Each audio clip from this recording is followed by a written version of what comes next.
அவங்க வந்து tomato ketchup தாங்க வச்சுட்டாங்க.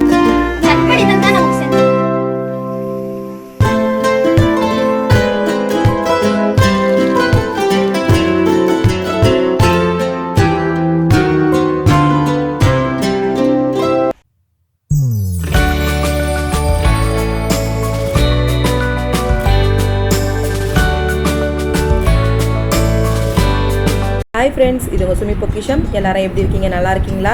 இன்றைக்கி என்னுடைய ரொட்டீன் தான் உங்கள்கிட்ட ஷேர் பண்ண போகிறேன்.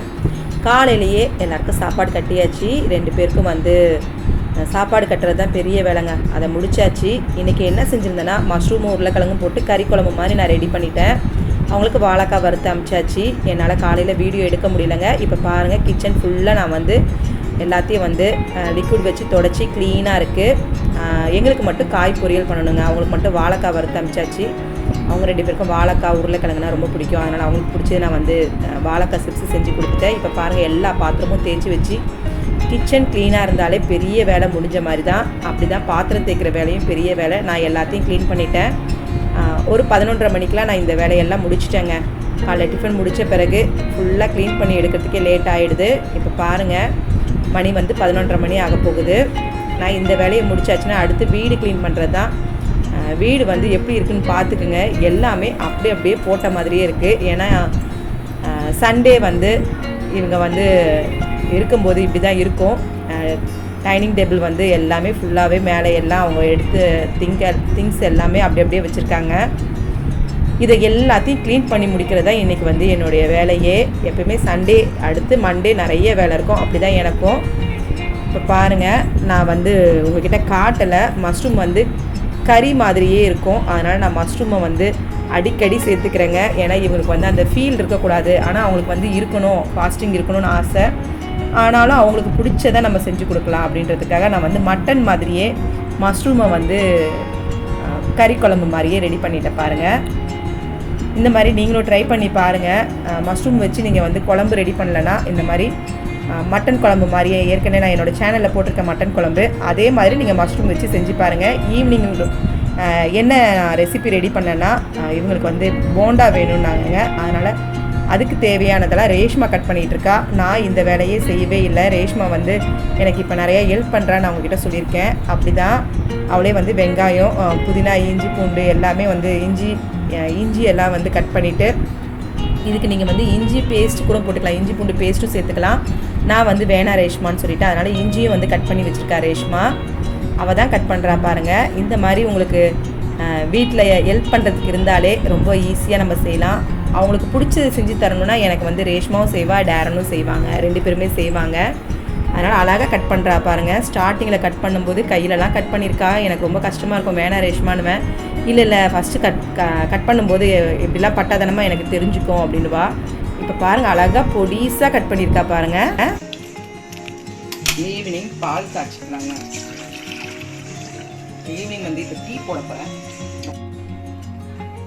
இன்றைக்கி வந்து ஈவினிங் ரொட்டீன் தாங்க பார்க்க போகிறோம். ஈவினிங்கும் மத்தியானம் லஞ்ச் என்னன்றது தான். டீ போடுறேங்க. ரொம்ப நாள் ஆச்சு டீ குடிச்சு. இன்னைக்கு டீ. இது என்ன டீ தூள்னா, நமக்கு வந்து கவர்மெண்ட்டில் கொடுத்த டீ தூள் தான். அதோட நான் ஏலக்காவை சேர்த்து வச்சுருக்கேங்க. நல்லா நிறைய ஏலக்காய் சேர்த்து டீ சேர்த்துட்டு நீங்கள் வந்து டீ போட்டு குடிச்சிங்கன்னா நமக்கு வந்து அந்த டீ தூள்லாம் இல்லைன்னா அது வேஸ்ட்டாக போகும். அதனால் நான் அப்படி தான் யூஸ் பண்ணுறேன். சுகர் சேர்த்துக்கலாங்க.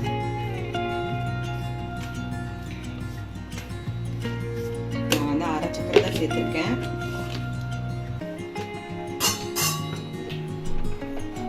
இங்கே பாருங்க, ரேஷ்மா ஸ்கூல் விட்டு வந்தோடனே எனக்கு வந்து வெங்காயம், இஞ்சி, புதினா, கருவேப்பிலை நறுக்கு. நான் புதினா பாருங்க, 3 நறுக்கி வச்சிருக்கேன். நிறைய புதினா நறுக்கினா நல்லாயிருக்கும். ஏன்னா போண்டா போட போகிறோம். புதினா போண்டா நல்லாயிருக்கும். நீங்கள் சாப்பிட்ருப்பீங்க, டீ கடையிலலாம் பார்த்தா புதினா போட்டிருப்பாங்க. அது நல்லாயிருக்கும் டேஸ்ட்டு. நான் அந்த மாதிரி தான் இன்றைக்கி செய்ய போகிறேங்க. இவங்களுக்கு மட்டும் தான் ஸ்நாக்ஸ் செய்கிறேன். எங்களுக்குலாம் அப்படி ஒன்றும் இஷ்டமாக நான் சாப்பிடணும் இல்லை. அதனால் இவங்களுக்கு மட்டும் கொஞ்சம் தான். ஏன்னா நிறைய நம்ம செஞ்சோன்னா இதை சாப்பிட்டு நைட் சாப்பிட மாட்டாங்க.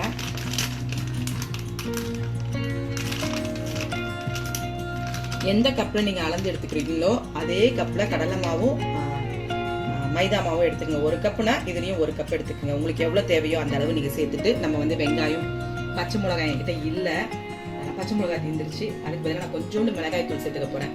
பச்சை மிளகாய், இஞ்சி, புதினா, கருவேப்பிலை, கொத்தமல்லி சேர்த்துட்டு நம்ம வந்து போண்டா போடலாங்க.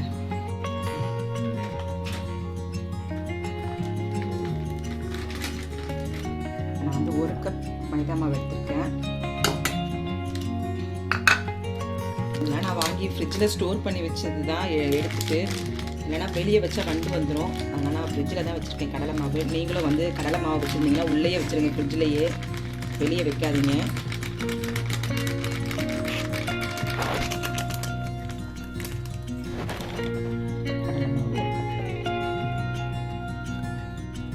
நம்ம கட் பண்ணி வச்சுருக்க வெங்காயம் சேர்த்துக்கலாம். ரேஷ்மா வந்து ஒரு நல்ல பெரிய வெங்காயம் ஒன்று, ஒரு சின்ன வெங்காயத்தையும் கட் பண்ணி வச்சுருக்கான்.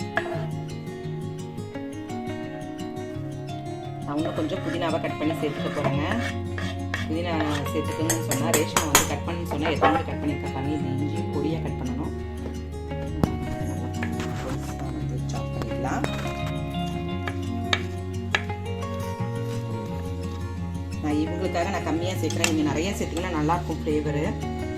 ஏன்னா இவங்களுக்குலாம் இஞ்சி நடுவில் சாப்பிடும்போது வந்தால் பிடிக்காது.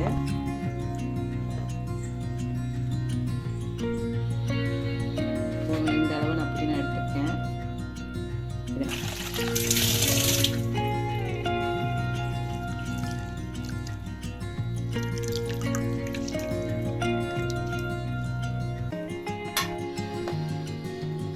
கொஞ்சம் கருப்பாயிடுச்சுங்க புதினா, அதனால நல்லா இருக்கு. அதை மட்டும் எடுத்துக்கிட்டேன். ஸ்கூலுக்கு போறனால அவ்வளோ புதினாவே வந்து யூஸ் இல்லாமல் போயிடுச்சு. ஏன்னா ரசம் சாம்பார் அப்படி கட்டி அனுப்புறதுனால சேர்த்துடலாம் புதினாவையும்.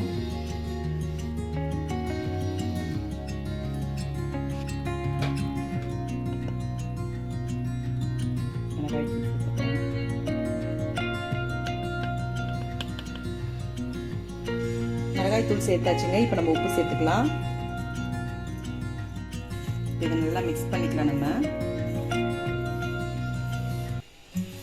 நல்லா மிக்ஸ் பண்ணிவிட்டு அப்புறமா தானே நம்ம தண்ணி சேர்க்கணுங்க. தண்ணி வந்து ரொம்ப போயிடாமல் எடுத்து நம்ம கிள்ளி போடுற அளவுக்கு, போண்டா கிள்ளி போடுற அளவுக்கு நம்ம வந்து தண்ணி சேர்த்துக்கலாம்.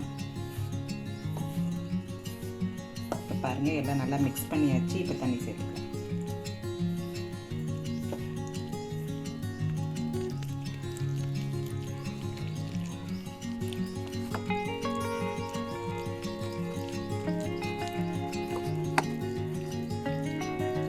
குட்டீஸ்லாம் இருப்பாங்க, ஏதாவது வேணும் அப்படின்னு சொல்லுவாங்க. அந்த மாதிரி டைமில் இது டக்குன்னு செய்யக்கூடியது தான். ஈஸியாக சுலபமானதும் சரி. கடையில் போய் நம்ம வாங்கி கொடுக்குறத விட இந்த மாதிரி டக்குன்னு ரெடி பண்ணி தரலாம். எங்கள் வீட்டில் வந்து இனிப்பு செய்யலான்னா யாரும் வேணான்ட்டாங்க, இனிப்பே வேணான்ட்டாங்க. அதனால் நான் இனிப்பு இல்லாமல் காரமாக செய்கிறேன். நான் வந்து பாயாசம் செய்யலாம்னு நினச்சேங்க. ரவை பாயாசம் செய்கிறேன்னு வேண்டான்ட்டா ரேஷ்மா. இதில் இன்னும் கொஞ்சம் மட்டும் தண்ணி சேர்த்துக்கலாம். கொஞ்சம் லூஸாக இருக்கணும் நமக்கு. ரொம்ப கெட்டியாக இருந்துச்சு அப்புறம் நம்ம போண்டா வந்து ரொம்ப ரஃப்பாக இருக்கும். வெளியே வந்து நல்லா வந்து க்ரன்ச்சியாக இருக்கணும், உள்ளே வந்து நல்லா சாஃப்டாக இருக்கணும்.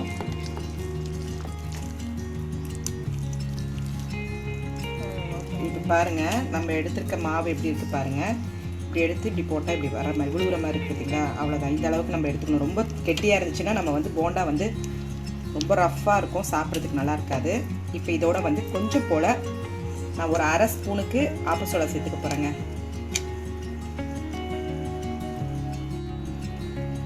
ஆப்ப சோடா கொஞ்சம் போல் சேர்த்துக்கிறேங்க. நான் ஒரு 1/2 ஸ்பூன் தான் சேர்த்துருக்கேன். இப்போ இதை நல்லா மிக்ஸ் பண்ணிடலாம் நம்ம. ஏன்னா நம்ம அடுத்து போண்டா போட போகிறோம். போண்டா போடும்போது நீங்கள் சேர்த்துக்குங்க.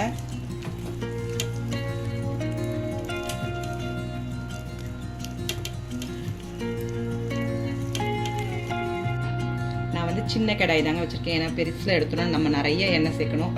குட்டி கடாய்னா நமக்கு வந்து அதோட குழிக்கு கரெக்டாக கம்மியாக நம்ம சேர்த்துக்கிட்டாலும் அந்த குழியோட அளவுக்கு நம்ம வந்து சின்ன சின்னதாக கிள்ளி போட்டுக்கலாம். இந்த மாதிரி நீங்களும் உங்கள் வீட்டில் வந்து போண்டா பஜ்ஜி செஞ்சீங்கன்னா சின்னதாக வச்சுக்கோங்க. அது சின்னதாக இருந்துச்சுன்னா, இந்த கடாய் சின்ன கடாயாக இருந்துச்சுன்னா நம்ம எண்ணெயும் கொஞ்சம் கம்மியாக நம்ம யூஸ் பண்ணுவோம். பெருசில் சேர்த்தோன்னா பெருசில் வந்து நிறைய எண்ணெய் சேர்க்குற மாதிரி இருக்கும். நான் சின்ன கடாயில் தாங்க எண்ணெய் சேர்த்துருக்கேன். உங்கள் வீட்லேயும் நீங்கள் ட்ரை பண்ணி பாருங்கள் இந்த மாதிரி சின்ன கடாயில். பாருங்கள் நம்ம வந்து சின்ன கடாயிலனால டக்குனு எண்ணெயும் ஹீட் ஆகிடுச்சு. இப்போ பாருங்கள் நம்ம மாவு பதம் எப்படி கரெக்டாக வச்சுருக்கேன் பாருங்கள். இந்த மாதிரி நீங்கள் எடுத்துக்கோங்க. நம்ம எண்ணெயை வந்து காஞ்சிருச்சு. நம்ம வந்து கொஞ்சம் கொஞ்சமாக கிண்டி சேர்த்துக்கலாம்.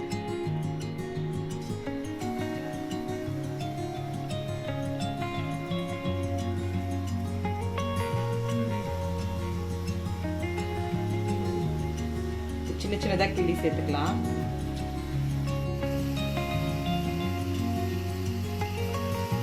இதோட வந்து நீங்கள் டொமேட்டோ கெச்சப் வச்சு சாப்பிட்டு பாருங்கள், நல்லாயிருக்கும். இல்லைன்னா தேங்காய் சட்னி இருந்தால் கூட நல்லாயிருக்கும். தேங்காய் சட்னி பாருங்கள், தேங்காய் சட்னி இருந்தால் நல்லாயிருக்கும். ரேஷ்மாக்கு சொல்கிறா. ஆனால் அவங்க வந்து டொமேட்டோ கெச்சப் தாங்க வச்சு சாப்பிடுவாங்க. இப்போதைக்கு நான் அப்படி தான் சாப்பிட்டேன். ரேஷ்மாக்கு மட்டும் நான் பார்த்து பறைக்கணும். டேரன் அதை சாப்பிட மாட்டான். அதனால்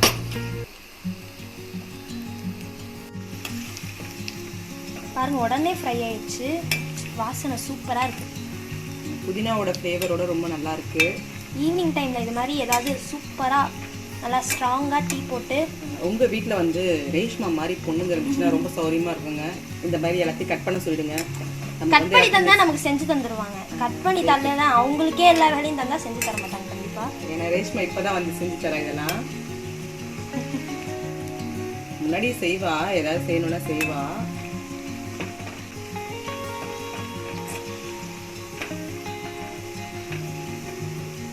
இந்த சைடு அந்த சைடில் நல்லா திருப்பி விட்டுக்கலாம். அப்புறம் நல்லா வந்து எல்லாமே வந்து பொன்னிறமாக இருக்கும். பொன்னிறமாக வரணும், செவந்து வரணும். மீடியம் ஃப்ளேம்லேயே வச்சு நம்ம வந்து ஃப்ரை பண்ணிக்கலாங்க. ஹையில் வைக்க வேணாம், ஏன்னா மாவு உள்ள மாவாக இருக்கிற மாதிரி இருக்கும். பாருங்க, நல்லா சூப்பரான கலர் இருக்கு. இந்த சைஸ் போதுங்க நமக்கு. போண்டா கரெக்டாக இருக்குது. ரொம்ப பெருசாக போட்டால் நிறைய எண்ணெய் இருக்கும். நம்ம வீட்டில் சாப்பிடும்போது இந்த மாதிரி எண்ணெய் நிறைய எடுத்துக்காமல் இந்த மாதிரி சின்ன சின்னதாக நம்ம கிண்டி போட்டு யூஸ் பண்ணிக்கலாம். இந்த எண்ணெய் நான் இப்போ என்ன செய்யணும்னா, அடுத்து நாளைக்கு சமையலுக்கு ஏதாவதுல நான் வந்து இதை யூஸ் பண்ணி தீத்துருவேன். ஸோ கிறிஸ்பியான சுட சுட போண்டா சூப்பராக ரெடி ஆயிடுச்சு.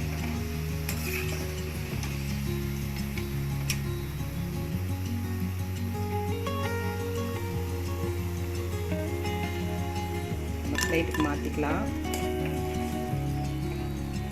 போதுங்க, இந்த 5 போண்டா போதும் ஒரு ஆளுக்கு. எனக்கு தெரிஞ்சு ஓகே. அதனால எனக்கு தெரிஞ்சு ஜாஸ்தி தான் நான் செஞ்சுருக்கேன். மாவும் ஜாஸ்தி தான் எடுத்திருக்கேன். இந்த அளவுக்கு சாப்பிட்றதே நல்லது தான். நம்ம நைட்டு அப்புறமேட்டு இதை சாப்பிட்டாங்க. நைட் சாப்பாடு எடுக்க மாட்டேதுங்க யாரும். வந்து எனக்கு வேண்டான்றாங்க. எல்லாம் ஒரு தோசை தான் சாப்பிட்றாங்க. இப்போ பாருங்க, நம்ம சூப்பரான போண்டா ரெடி ஆகிருக்கு. இதுக்கு டொமேட்டோ கெச்சப் வச்சுட்டு நம்ம வந்து சாப்பிட வேண்டியதான். அடுத்தடுத்து பேட்சாக நான் எல்லாத்தையும் போட்டு எடுத்துக்கிறேங்க. எடுத்துட்டு நாங்கள் எங்கே போக போகிறோன்னா, மாடிக்கு போக போகிறோங்க. வாங்க நம்ம மாடிக்கு போகலாம்.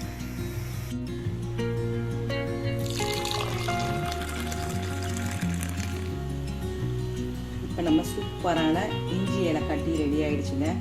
இப்போ டீயோட நம்ம மேலே போகலாம். மாடிக்கு போய் நம்ம சாப்பிட்லாம். இப்போ பாருங்கள், மாடிக்கு போய் டீயும் போண்டாவும் சாப்பிட்லாம் அப்படின்ட்டு இங்கே வந்து செடி வச்சுருக்கிறதெல்லாம் பாருங்கள். வெத்தலை கொடி பாருங்கள், நல்லா படர்ந்துருக்கு. ஆனால் வந்து பெரிய பெரிய வெத்தலை இலையாக இல்லை. ஏன்னா அதுக்கு வந்து உரம்லாம் வச்சு அது வந்து மண்ணில் நீங்கள் வச்சா தான் நல்லா பெரிய பெரிய இலை வரும். நான் வச்ச அந்த கேன் வந்து கட் பண்ணி வச்சது தான், அந்த 20 லிட்டர் கேனில் நான் வச்சது தாங்க. ஓகே, அதுலேயே ஏதோ வந்திருக்கு. இங்கே வந்து மரத்தெல்லாம் கட் பண்ணிட்டோம். இப்போ நிறைய எறும்பு வருதுன்னு. இங்கே வந்து பப்பாளி செடி தொட்டியில் வச்சு நான் உங்ககிட்ட காமிச்சிருக்கேன். அந்த பப்பாளியை வந்து நாங்கள் சைடில் வச்சு நல்லா பெருசாக வந்திருக்கு பாருங்கள். மேலே வந்து வச்சுருக்க செடியெல்லாம் வந்து உரம் வச்சு இன்னும் நான் வந்து எதுவுமே பண்ணாமல் இருக்கிறேங்க. கொஞ்சம் உடம்பு சரியில்லாமையே போயிட்டு இருந்தனால எதுவும் செய்யவே இல்லை. ரோஸில் வந்து மொட்டு விட்டுருக்கு. இது வந்து நாட்டு ரோஸு நல்லா வருது பாருங்கள். ஆனால் வெயில் பட்டால் தான் நாட்டு ரோஸ் நல்லா வரும். மல்லிகைப்பூ செடியில் இப்போ தான் வந்து துளுத்து வந்திருக்கு.